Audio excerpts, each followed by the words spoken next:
Para falar sobre esse tema aqui, nosso colunista. A gente vai falar com o nosso colunista agora, Paulo Roque. Seja muito bem-vindo, Paulo Roque, nesse dia aqui que está bem diferente. A gente saiu um pouquinho do estúdio.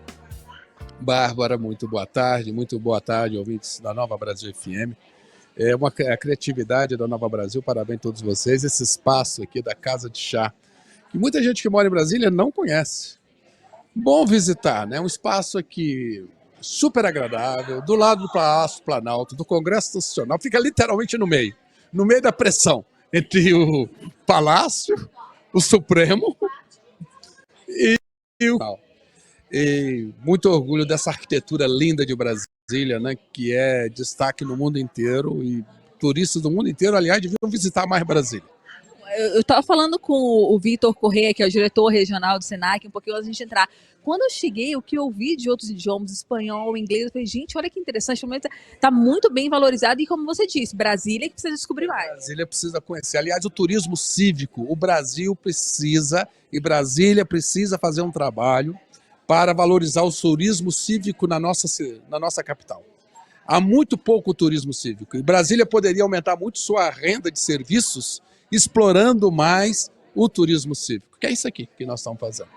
Mas bem, eu achei curioso você trazer um tema hoje que tem tudo a ver, porque a gente está na esplanada dos ministérios, pertinho também do Buriti, das secretarias, e um alerta para quem é servidor público, que tem aumentado, então, esse endividamento dos servidores. Como é que se deu esse processo que você tem observado? Por favor, Paulo. Olha, Bárbara, isso é uma questão um pouco velada, não se divulgam dados, por algum motivo não se divulgam dados sobre o endividamento dos servidores, mas eu ando muito nos tribunais e eu, como advogado do consumidor, tenho sido muito procurado. E o colega diz, olha, ali no meu andar praticamente 70% está endividado. Então não é endividamento do servidor que ganha 5, 6 mil só, nós estamos falando de endividamento de quem está no teto também. Então, esse endividamento mostra mais uma vez como é que chegou nesse ponto do endividamento. Por incrível que pareça, o crédito consignado é um dos que mais tem alimentado esse endividamento. Por quê? Embora o crédito consignado para o servidor ele tenha um juro aparentemente baixo, porque é descontado em folha, então o banco diz, olha, eu te empresto se eu tiver como garantia do pagamento o seu salário. Ele acaba levando o servidor a uma situação de falsa comodidade, de falso conforto. Por quê? Se amanhã ele ficar doente, ele não vai poder sacar do salário, cerca de 45% pelo decreto presidencial, você pode utilizar para o crédito consignado, em média é 35%, mas com cartão e o benefício pode chegar a 45% do comprometimento do seu salário. Então, isso aumentou a bola de neve desse endividamento, porque eu vou pegando empréstimo. Muitas vezes o servidor não pega só para ele. Como o juro dele é mais baixo, ele pega para o familiar, para o filho fazer o negócio. Então, hoje ele está asfixiado. Parte desses servidores, ele está asfixiado. Agora, outro dado importante, mas não é só no crédito consignado, porque ele também usa o cheque especial, ele usa o cartão de crédito.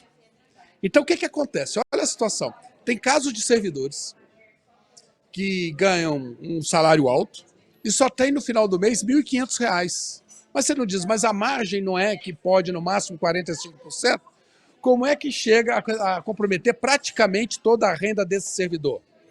É porque ele tem um cheque especial, ele tem o cartão de crédito, não paga, então o banco faz uma repactuação dessa dívida com ele e desconta na boca do salário.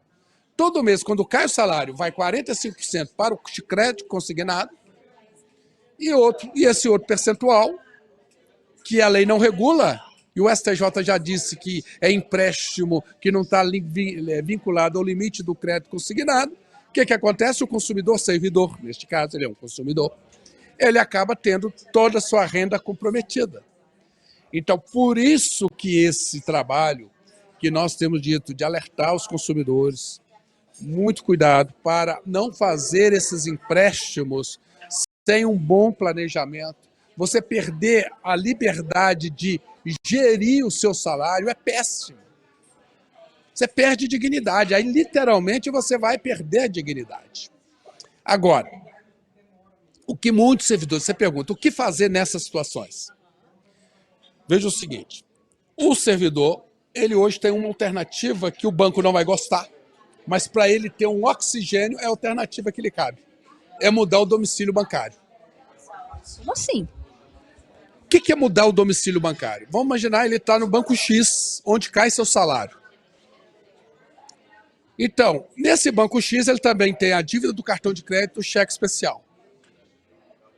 Então, todo mês, quando cai, tem o limite da margem consignável do crédito consignado, que é 35%, 40%.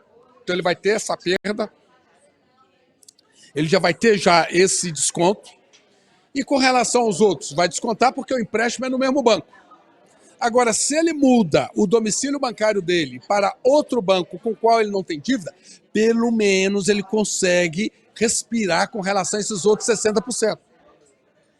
E ele pode fazer isso. Então, porque tem uma circular do Banco Central, uma circular de 2018, o banco não pode recusar a troca a portabilidade do domicílio bancário, mesmo quando o consumidor tem dívida com esse banco. Aí você pergunta, e o crédito consignado? O crédito consignado não muda nada, porque ele vai ser descontado diretamente na folha. Agora, com relação a essas outras dívidas, ele ganha pelo menos um refresco para tentar uma negociação com o banco em outras vias, situações mais favoráveis, reprogramar sua vida financeira para tentar aí, então, sobreviver, subsistir, vamos dizer assim. Porque na situação que ele está, ele não consegue pagar suas contas. Tem muito caso de depressão, de pessoas que estão literalmente com problemas emocionais seríssimos por conta desse endividamento excessivo.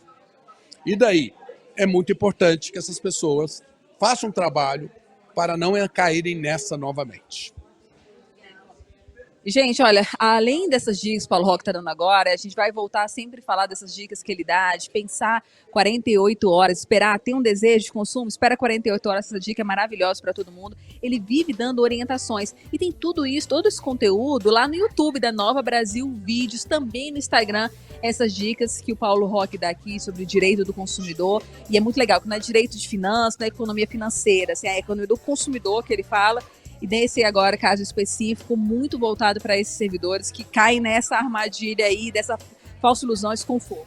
Você veja o seguinte, mais uma vez chegamos na questão da educação para o consumo, educação financeira. Um consumidor chegou para mim esses dias, quando eu disse que eu estou criando o Instituto de Educação para o Consumo, ele falou assim, professor, eu já devia ter frequentado esse curso há muito tempo, porque se eu tivesse frequentado um curso desse, hoje, olhando para a experiência dele, eu não estaria endividado.